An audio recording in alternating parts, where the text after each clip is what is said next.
Hello everyone. So I'm sorry for a bit of delay. So Zoom was freaking me out. It was saying that I cannot stream. So I was already afraid that I will not be able to have the office hours today. Luckily everything is fine. So let me share the link in Telegram. And then the link to the questions too.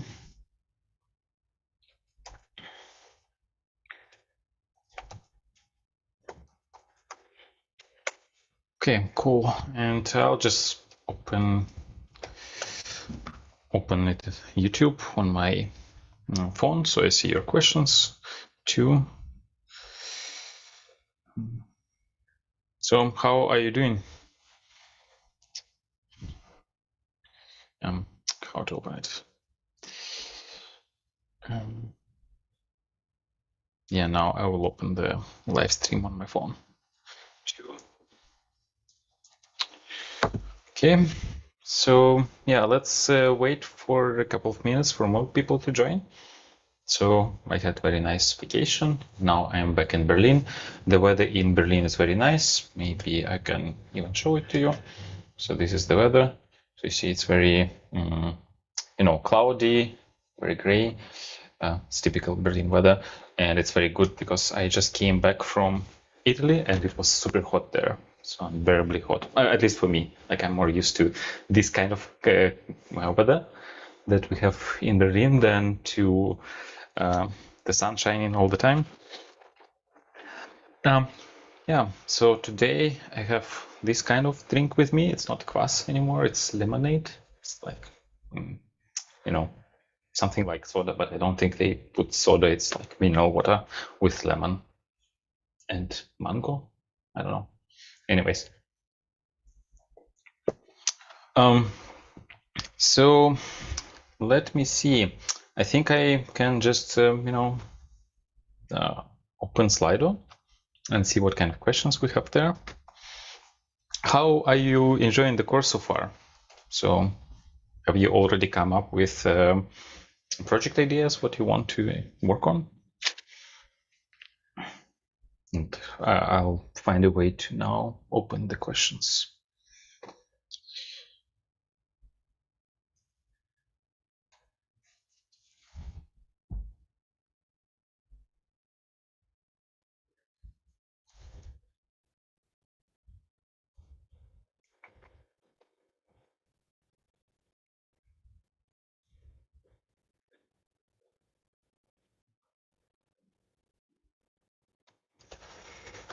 Okay, so I'm sharing my screen. Yeah. Okay, I actually don't see a lot of questions. I don't know if it's a good sign or not.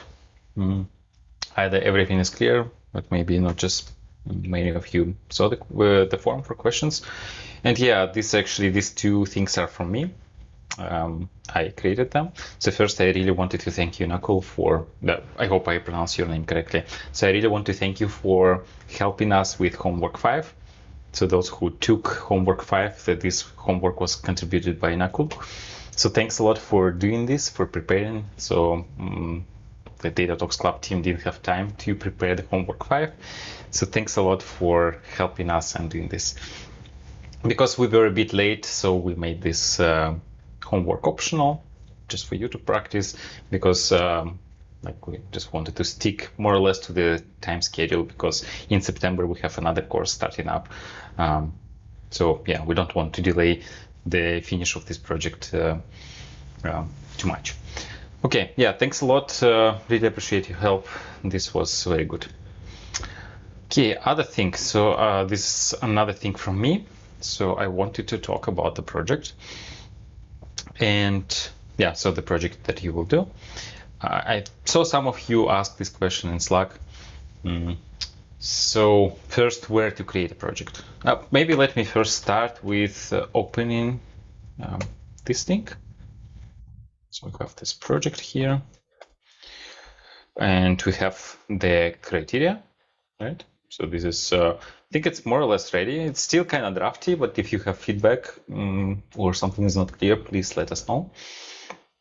So this model monitoring was TBA, now it's defined. So, and the idea behind the project, the goal of the project is to put everything we learned so far in these 6 weeks or 6 modules in practice. So come up with a problem yourself and then use everything we learned to basically implement this. And these are the criteria. And yeah, I saw a question in Slack like, okay, where do we create a project? And the best way for this, for your project, is not a fork of this repo. So please don't do this. Don't do a fork of this repo and don't put your project here. It is much better if you just go ahead and create a project on GitHub yourself, well, like for yourself in your personal space. It shouldn't be a fork. And then you just work there. So it shouldn't be a fork. Or if you prefer working in GitLab, it's also fine. Most of the students in the previous courses use GitHub, and I think only one student used GitLab. Yeah, so whatever is convenient for you, but it shouldn't be a fork of the project. And yeah, so these are the criteria. Please take a look at them. And then I still need to create a form. So it will be a link there. And in this link, you will need to submit your project, just a link to your project repo. And that's pretty much it, right? And then you will have 2 weeks for this. And then after 2 weeks, there will be a peer reviewing week where you will review your peers, other who also work on projects, and you will evaluate them using these criteria. So it will be also a Google form. Okay, so criteria cloud. Yeah, I think some of you were asking about the cloud. Like the cloud point is, so if you don't use cloud at all, you will get 0 points, but that's not the end of the world. You can still finish your project. If you, for whatever reasons, don't want to use cloud or cannot, for example, running things in the cloud, it first of all requires a credit card, right? So for example, if you don't have a credit card or you live in a country where you can not use a credit card to sign up for a cloud service, then you're out of luck, but it doesn't mean you cannot work on the project. So you'll just get fewer points, but that's fine. You will still be able to pass the project, right? Then 2 points if you work on the cloud, AWS or Google Cloud Platform, right? And if you work, then you get 2 points, and then 4 points if you work on Google, on some cloud, Google Cloud Platform or AWS, and then you use things like Terraform or CloudFormation or something else for provisioning the infrastructure, then you get more points. That's the idea. And then there was a question about like, okay, I want to actually work on premise, so I specifically don't want to work in the cloud. But I want to use things like Kubernetes or Nomad or something like this, which I would consider cloud, air quotes. So yeah, I would say that if you want to deploy your project to something like Kubernetes, and everything is like properly containerized, then I would also consider this as cloud. So I will add an extra line here saying that if you develop things that can be easily deployed to Kubernetes or a similar platform, then it's kind of semi-cloud, right? And then this way, like even if you cannot have access to the cloud, or you don't need this, you can do something like, I don't know, use small local Kubernetes clusters, right? Or maybe run everything on local stack. I think that's also an option to some extent. Not everything is covered by local stack, but yeah, still. You can get a few points even if you're not doing this in the cloud. Okay, let me see. I think, yeah, for this one, I covered everything. So can you please explain the working of Kinesis Lambda for streaming models with a simple example? Oh, I'm not sure what you mean by the working, like how exactly it works. So maybe let me just try to, I will now create a slide.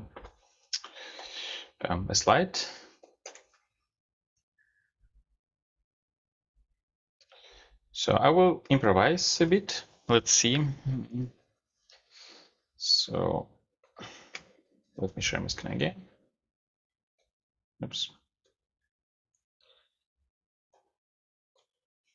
Sure. Okay. Yeah. So I have the slide now. Yeah, and here, let's say we have a Kinesis stream. So this will be a Kinesis stream. It's somehow ugly, but yeah, it looks like a tube, sort of. Does it? No, not really. But yeah, this will be a Kinesis stream. And let's say this is a Lambda. Lambda. And this would be a Kinesis stream. And in this stream, so you can think of this stream as a sequence of records. So actually what we have inside is, let me just, like this, each of these square would be a record. So this would be our stream, right? So each of these could be, let's say, if we talk about our streaming example from the lectures, from the videos, there it was writes. So the moment a user starts writing, then we have an event, write started, and this event goes to Kinesis. And yeah, let's say this is a new event, so it gets appended at the end of the stream. So this would be kind of the end of the stream. This is the beginning. And then what happens, we have this Lambda, right? And Lambda reads from the stream. And then at the beginning, we start reading from the very beginning, right? So this is like when we say we want to get records from Kinesis. Now remember these commands. Maybe I'll show you these commands. So I think it's here in deployment, streaming, and these commands that we, put record would be adding another. So when we invoke put record, we just add another record here to our stream, right? And then, yeah, this is not, reading. So now we get an so-called iterator, right? So iterator is something that allows us to go through the stream and read from the stream. And when we say we want to get an iterator, which is stream horizon, so it means we want to go at the beginning of the stream. Here, stream horizon would be the beginning of the stream. And we want to just iterate over these records. So we want to get, so our iterator would be here, this arrow, right? Arrow. And stream horizon means start from the beginning, and then we would get a bunch of records, right? So this thing, getChart iterator, returns us the iterators, and we can use this iterator to iterate over the records, and we get them in batches. So we get one request, then we get another request, and then we get another request until we process all these records, right?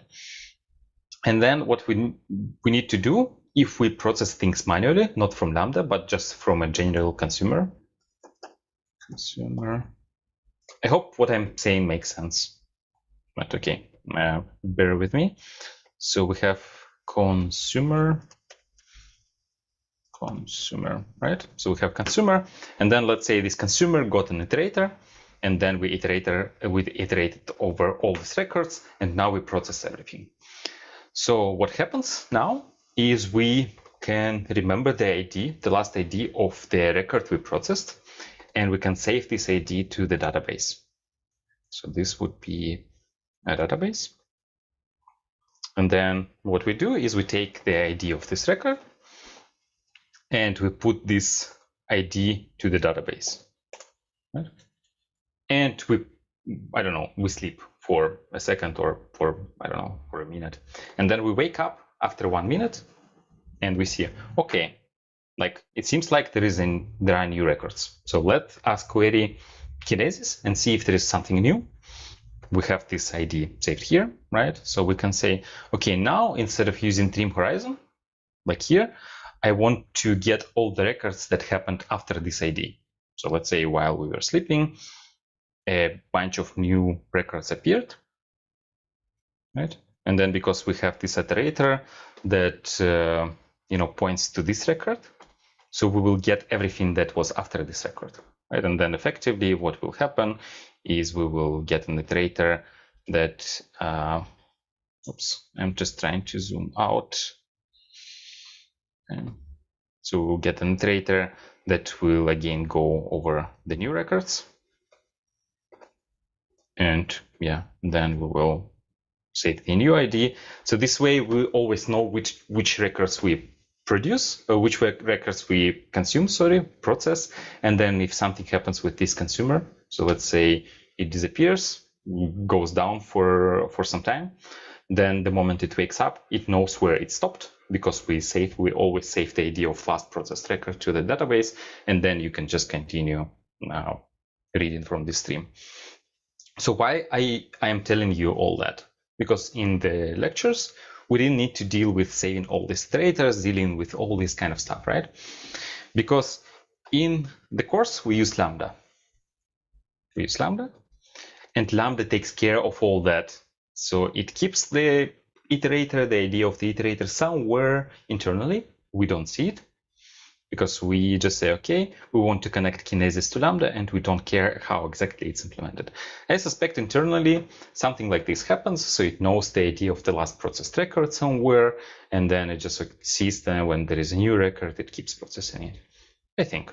So maybe it's doing this differently, but the good thing about this is you do not need to worry about any of that. So you just know that the moment a new record appears here, Lambda will just process it from Kinesis. So yeah, that's very good.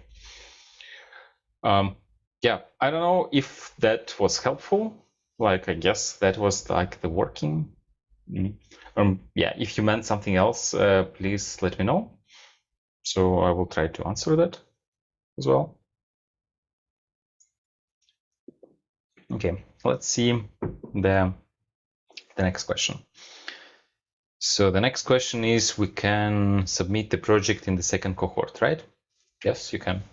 So now you start working on the project, you come up with the idea, what kind of data set you want to use, and then you start working on the project. So let me again open the project page.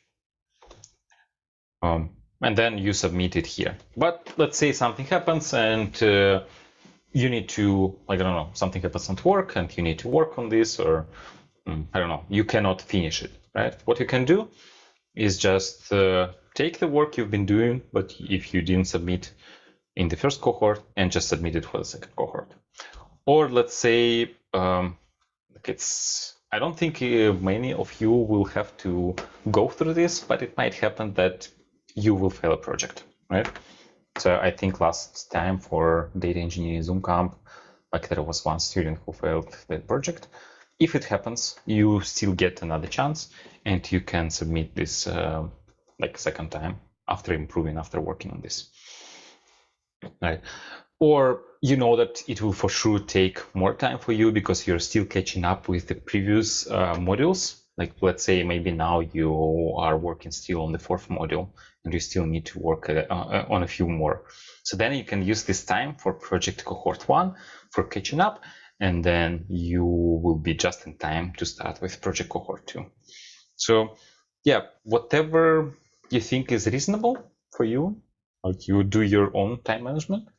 Yeah, let's say maybe now you go on vacation and cannot work on the project. Then you just come back in time for the second cohort and start working on it.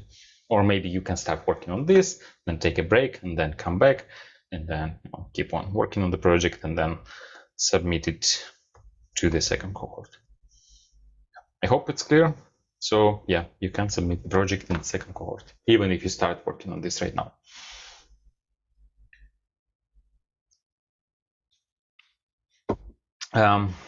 So how can you manage MLflow if you upload an image Lambda function? Will you have to upload it every time you change something, for example, model?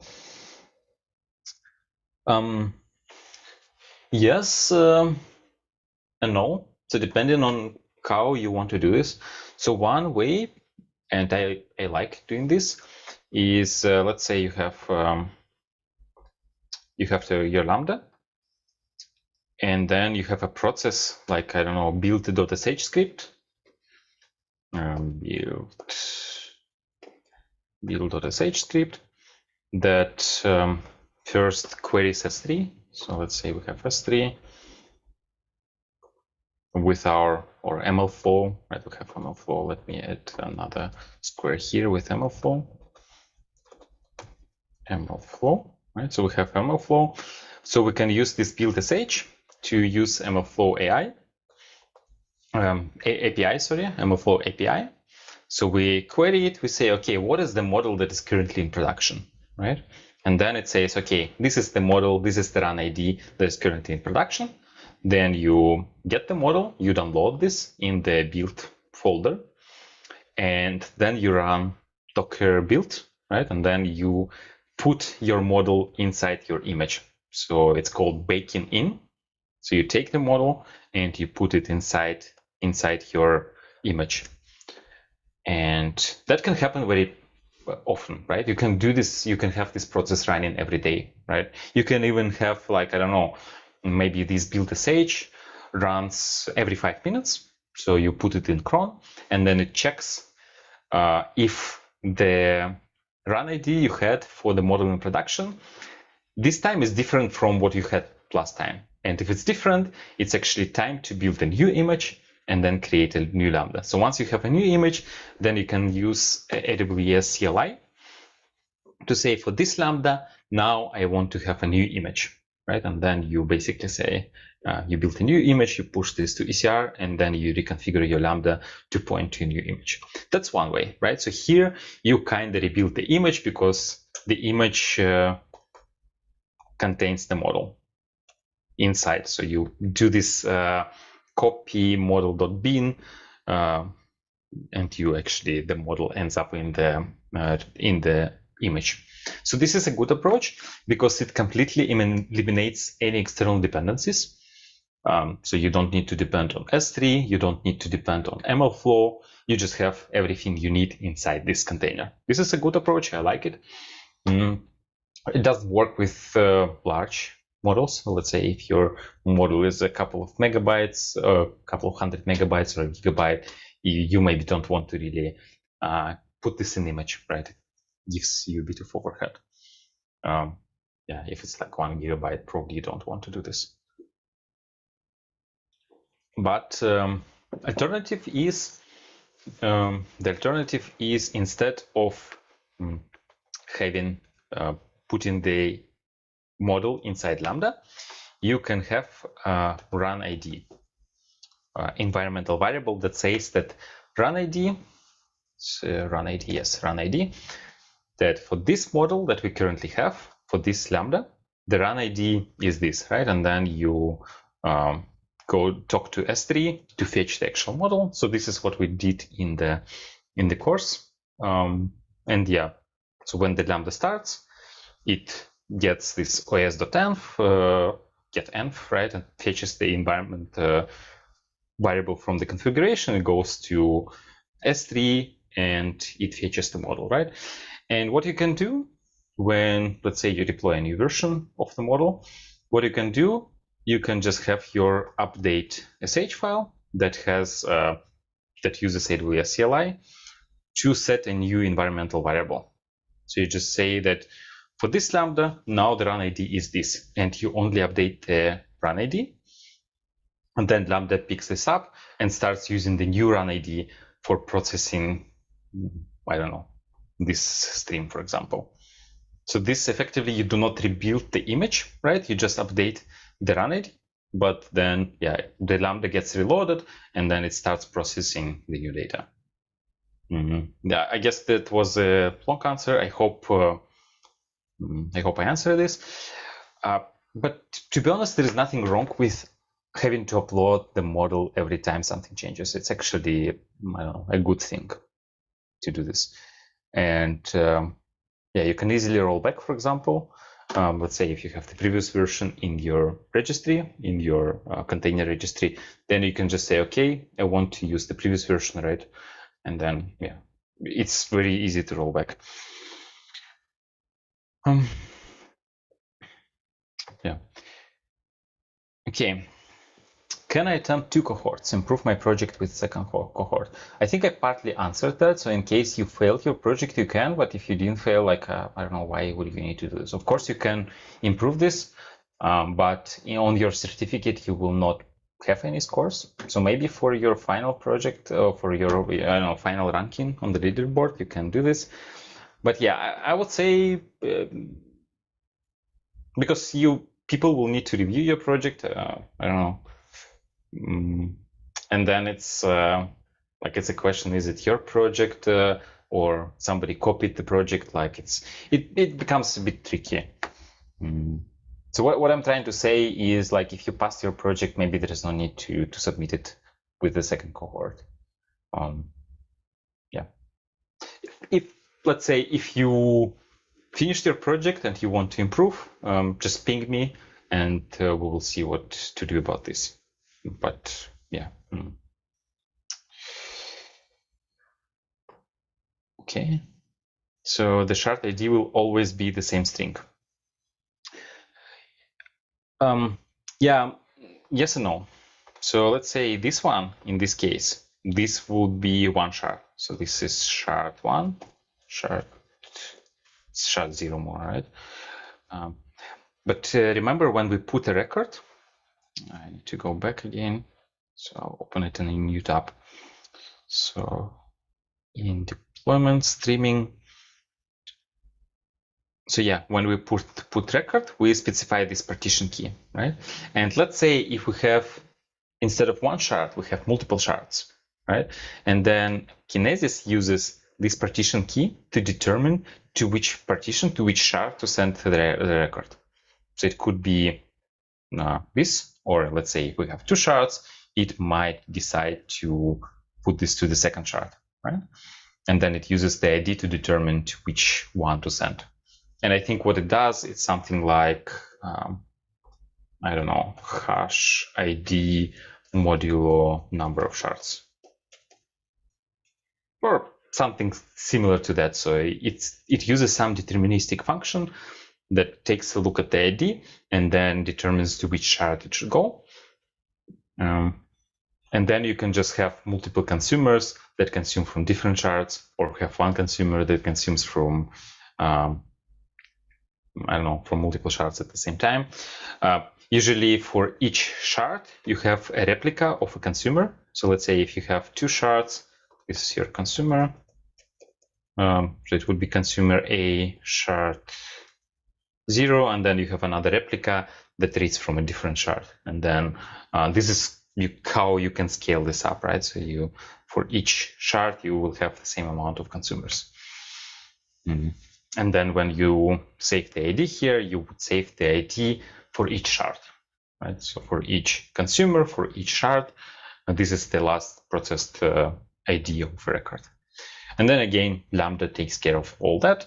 We don't know how it's implemented, but we also don't care. Like, it just somehow magically can consume from multiple shards. And while I was talking, I forgot what the question is. So the shard ID will always be the same string. Yeah, so for your consumers, so if you have multiple consumers here, I think I too early deleted this consumer A. So for this consumer A shard 0, it would be one ID, one string, but then for this one, it would be consumer A shard 1, right? So for each consumer replica, it would be a different string. But like in our case, we just had one stream with one shard. So for us, it's always the same string.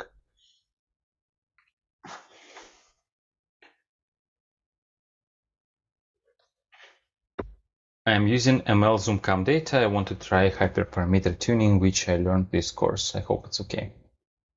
I think it's okay. I'm not sure what you mean by ML Zoomcamp data. Is it the same data set you use for ML Zoomcamp project or something else, or maybe data that is based on the course? But in any way, I don't think anything is wrong with this. Yeah, please use whatever data set you want to use. If use hyperparameter tuning, so yeah, all good. Can an API gateway can be used instead of Kinesis stream? In general, not specific to this project, like in ML Zoomcamp. Any advantages of the former over API? Yeah, so you can, what we did in ML Zoomcamp, and let me quickly show you for those who don't know what this question is asking. So I will show it here. So here in this module, serverless, what we did is we used Lambda, very similar to what we did in MLOps Zoomcamp. But here, instead of a consumer from a stream, we deployed our Lambda as a web service. So it was a web service that you can use for sending queries and getting responses. And then, yeah, it's the same Lambda, except instead of consuming from a stream, it gets a request from somebody sending the request from over HTTP. And yeah, there are no really advantages. It's like whether you want to deploy your application as a web service or as a streaming service. And I think, did I actually record that video that I promised to? I don't remember. Is it still to be?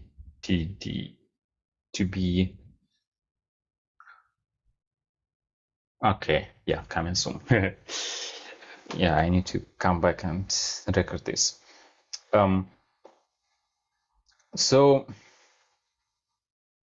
yeah, here, so basically you need to decide whether you want to deploy as a web service or as a stream, and there are advantages and disadvantages to each way of deploying this. And now I don't remember what I exactly prepared for this one.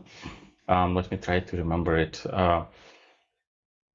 Yeah, for example, for web services, it's a bit more difficult to scale with the load. So for example, if here, like, I don't know, let me just take this as an example. So let's say we have many services and we have a lot of requests coming in for these services, right? And then, okay, let me start, let me take a few steps back. Okay, let's say we have a few services, right? And then, so these are web services, right? Deployed through Lambda or deployed through, I don't know, Flask or whatever. And then we have some requests. And then all of a sudden, we start having a lot more requests. And it means that we need to scale up, right? So we need to add more services. And sometimes it can be difficult to immediately react to this increase in load. And that's why what happens for web services, because like the moment we send a request, we expect that the service will immediately respond, right? That's why if all of a sudden we start having a lot more traffic, a lot more requests, then we somehow need to react and still do not let our web service crash, not let our service crash. Right? And then what happens usually is you have, it's called over provisioning. You have more instances that are running that are not working at the full capacity. And when there is a peak, like there is more traffic than you expect, then this underutilized instances will pick this traffic and you will have time to react to the change in traffic and add a few more instances here. Right? So this is how you would react in a web service environment to this. So you need to over provision, and then when you see an increase in requests, you start adding new services. When it comes to streaming, you can take it easier. So you see that there are more requests coming from streaming, but you don't need to immediately react to this, right? So you can just, maybe you don't do anything. You just keep the same amount of workers that will eventually process it. Or you, I don't know, you somehow add more consumers here and process it faster. But yeah, so here you don't expect to return the answer immediately. That's why it's fine to take a bit of time, and then you can kind of be more resilient to increases in traffic. I don't know if what I'm saying now makes sense. I think I need to come back to this video and actually, record something that makes sense with illustrations. But that is one of the criteria, right, that came to my mind right now. There are other criteria that you use. So for example, the streaming architecture makes it a little bit more complex, because like this thing, when we talk about web services, it's pretty straightforward. You send a request and you get a response, right? But with streaming, we need to somehow we need to have a stream for incoming requests. We need to have a stream for predictions, and then in the predictions we always need to write information like IDs and so on, so we can always relate the prediction of the request we get with the prediction. So it makes our architecture more complex, right? And then when it comes to a web service, yeah, you just send the request, you get the response, and then we are done, right? So yeah, there are things like this, and you cannot say that one is strictly better than another. You always need to consider your use case, and then like for some use cases, it makes sense to deploy within web service. For some use cases, it makes sense to deploy as a streaming application. And I think in the first video here, in this one, I think I discussed typical use cases where you want to use each.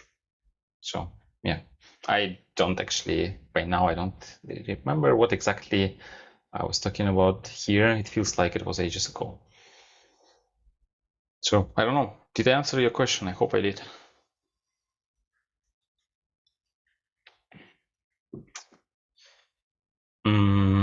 Yeah, Kinesis seems like an expensive server. Got $1 charge per stream for 24 hours, even though I just sent one stream record. Yeah, so maybe you remember, I think this is something I mentioned, is that is it called provisioned or something like this? So when you create a stream, you pay per hour of using the stream. And the stream could be there idle, you do not send anything to the stream, you still pay for this just because the stream exists. Yeah, and you pay actually for each shard. So for one shard, let's say you pay $1 per day. If you have 2 shards, you will pay $2 and so on. Like basically you have per shard, you pay per shard. And each shard can take a certain amount of requests, a certain amount of records per second. So then you can decide like how many shards you need. So during your peak times, for example, you see, okay, during my peak times, I get, I don't know, 1 million records per second. And then you see for this kind of load, I need to have 10 shards. And then if for that, you need to pay $10 per day on for a company, it's not that actually expensive, right?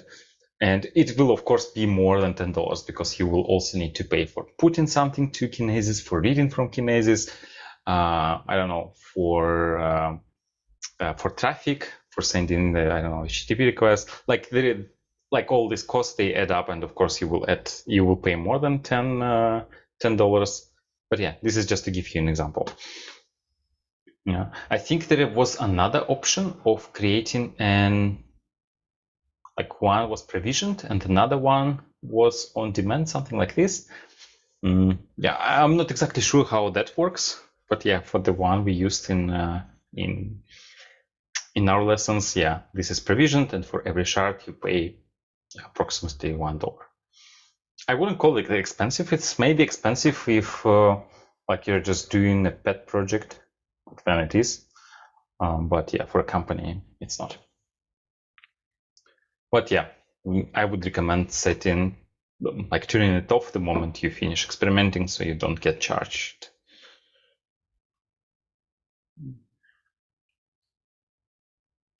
Okay, yeah, interesting question, thanks. Well, since I don't see any other questions, maybe we can talk about that one a little bit. So maybe I'll stop sharing my screen so you see my face. So this is an interesting question. I don't really have like a strong vision. What I want to keep working on is the courses.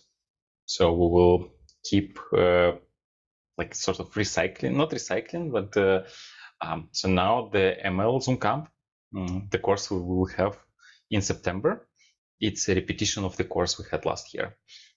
And after that, we will have data engineering Zoomcamp most likely, and then we will have MLOps Zoomcamp, and then basically we will have entire year split into 3 courses, and we will keep running them.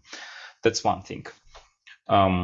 Then probably we'll have more courses. So now I see with MLOps, like it's quite an interesting topic. There are many different things that it's possible to explore, and it's also interesting for me. So I'm thinking maybe of doing another course about MLOps.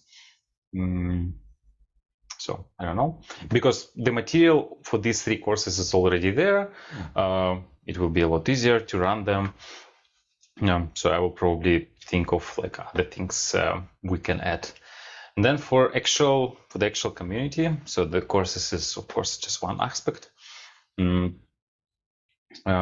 Then another aspect is, we have this book of the week where we invite book authors and we ask them questions.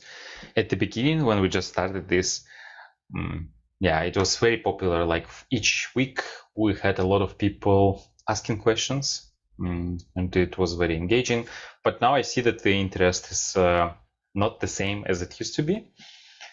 And I want to a little bit experiment with this and then maybe try other things. In addition to book of the week, maybe instead of book of the week, we can have something like project of the week, where instead of just asking authors, we can invite authors of courses, of projects, and let them guide us and implement something hands-on. That's another idea. But yeah, I have a lot of ideas. Maybe you also have ideas, because it would also something that nice to see if it's not just me, and but also like there are initiatives from the community. We had a few initiatives from the community, but somehow they died out. For example, we had an NLP reading book club or paper reading club that stayed for, I don't know, 5 sessions, and then for the last session there was nobody except one person. Then that person decided not to do this anymore. So I want to also see more projects, more ideas coming from the community, and I will be very happy to support you. So if you have some ideas, please ping me and we can do something together. I don't know, like there are many things that we can do in the community. So okay, now I will just, because I see that there is another question, so I will just mark this as answered. Of course, it's not answered because there are many things and I wasn't really prepared to talk about this. So I was more like, thinking out loud rather than giving an actual answer. But yeah, short answer, I don't know exactly. I don't have like a plan what exactly will happen. And the plan I had for Data Talks Club 1 year ago, I don't think like what actually happened was reflected on that plan. It just things evolve, and it's kind of fun to ride the wave and see where it brings. Okay, is it possible to do web service for the final project with time series prediction? Yeah, it is. Why not? I don't see anything wrong with this. Just be sure to cover everything that was not covered in the course, and say that anything that could be surprising for the reviewer, please mention it in the doc and say, okay, this is what you send, this is what you get in the return. Inside we have a time series model, so that's why the prediction, the payload should look like that. So then the reviewer has no surprises. But I don't see anything wrong with time series. So, and again, here maybe it's less important. Because here it's more like about the infrastructure around and the processes, like what kind of tools you use, how you organize your work, rather than the model that you use. One thing though, maybe for time series predictions, you might use, like, I don't know, some other metrics, and then you evaluate your predictions not based on one single point, but based on the entire series. I don't know. I think you will figure this out. I don't see anything wrong with this. So now let me check what you wrote in live chat.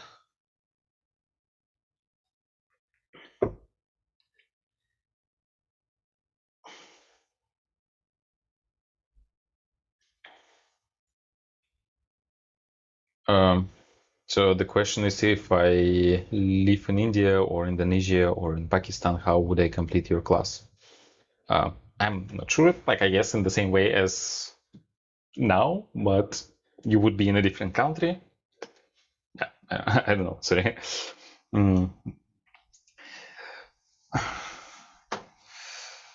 Yeah, that's not, yeah, that's like, maybe I'll come back to your question at the end because it's a lot, like it's very long.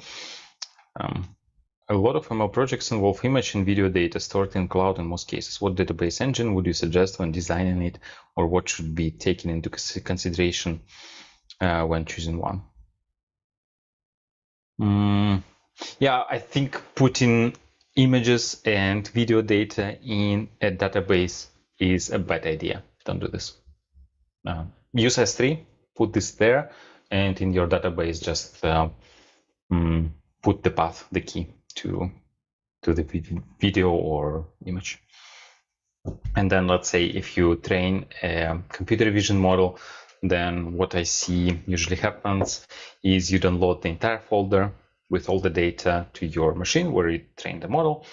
And then, yeah, you have your training procedure, training script that just goes through these files. Yeah. If this data set is very large, what I also see happening is that you download a chunk of data, you put them in the model, you download the next one, you delete the previous one. Yeah, so something like this. But the simplest way is just get a hard disk that is like a, not hard disk, but like, you know, network disk that is sufficiently large to hold all the data, download the data, and then train your model. You don't need to put your videos in a database.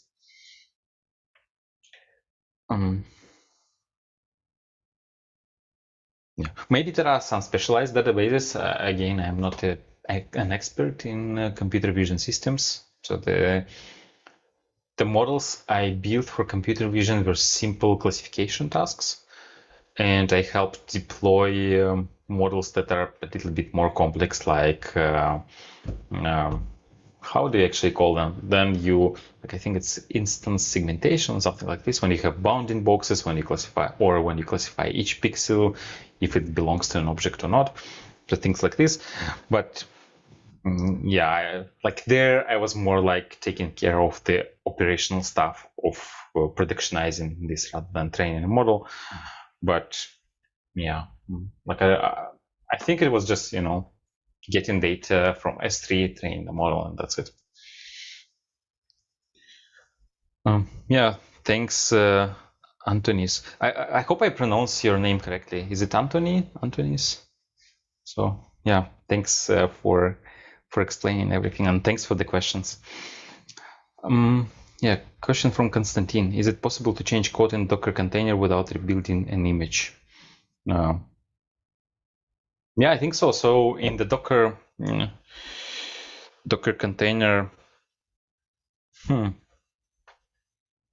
I think if you do volume mapping, but then the question is like, why do you want to do this?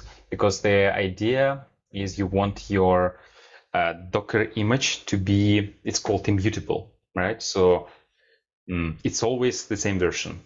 Like you always have the same code in your Docker container, right? And then if you update the code, you update your Docker container, and it lets you easily roll back your changes. Let's say you have a bug in the code, right? And then you have a new image with a new tag, new version, then you roll it out, you see that there is a bug, and what you do, you just go back to the previous version with one edit. So you just say, okay, now instead of using v99, version 99, I want to use version 98, right? So you roll back one version, and then you have a bug-free version, right? It's very easy.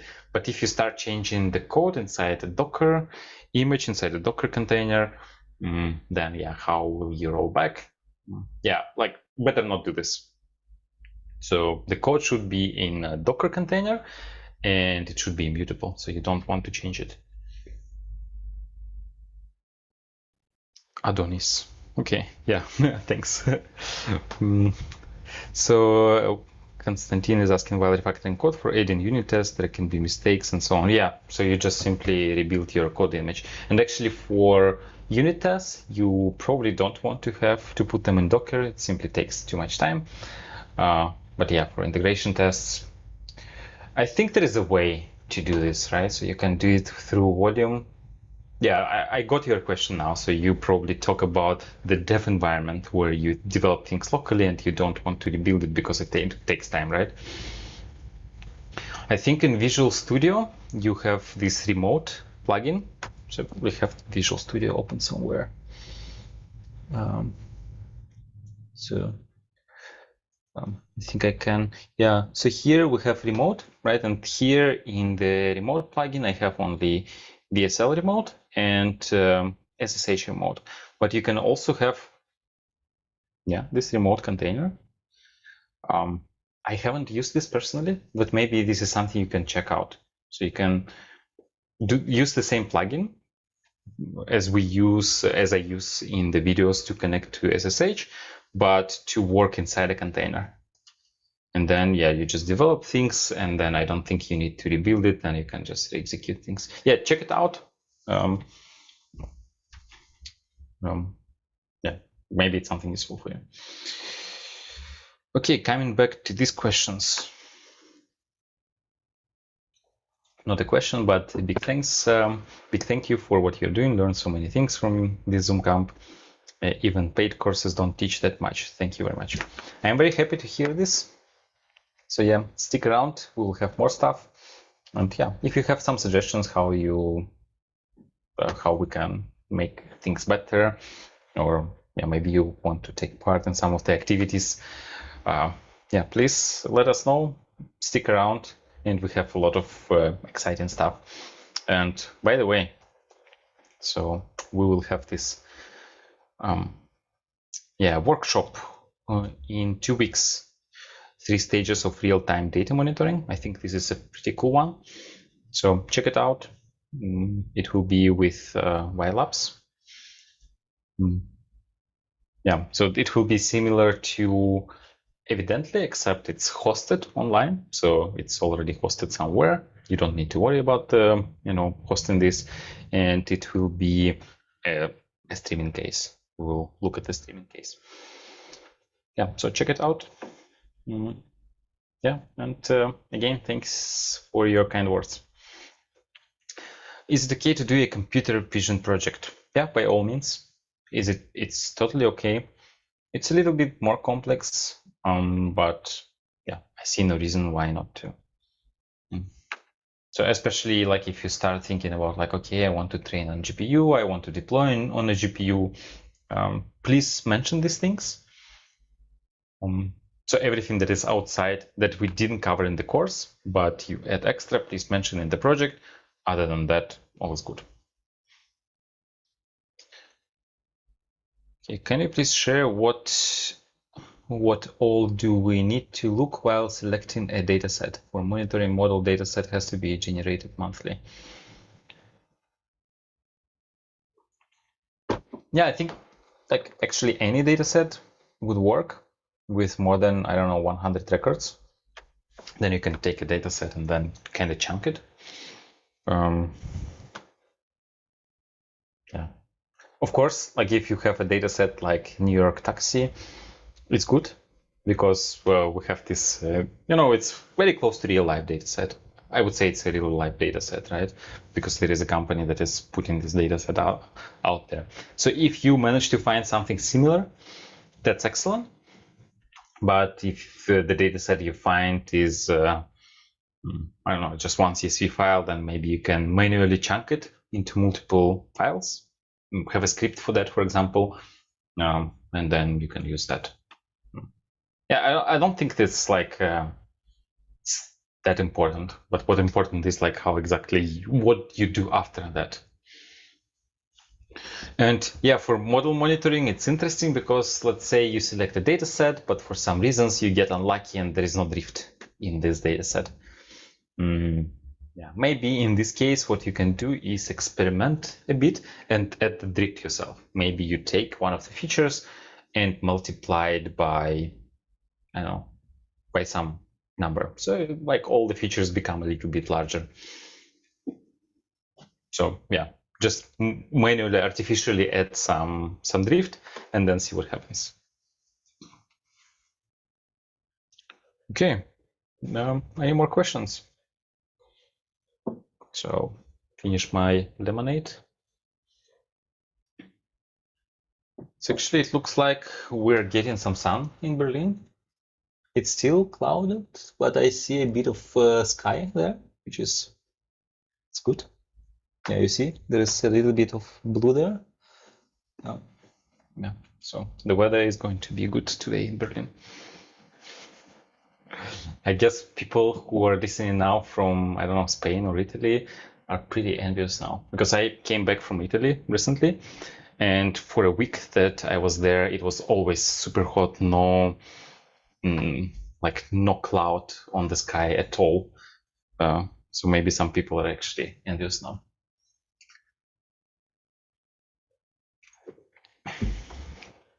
Okay, seems like there are no questions. Yeah, there was this long question that I skipped. Let me just quickly check it.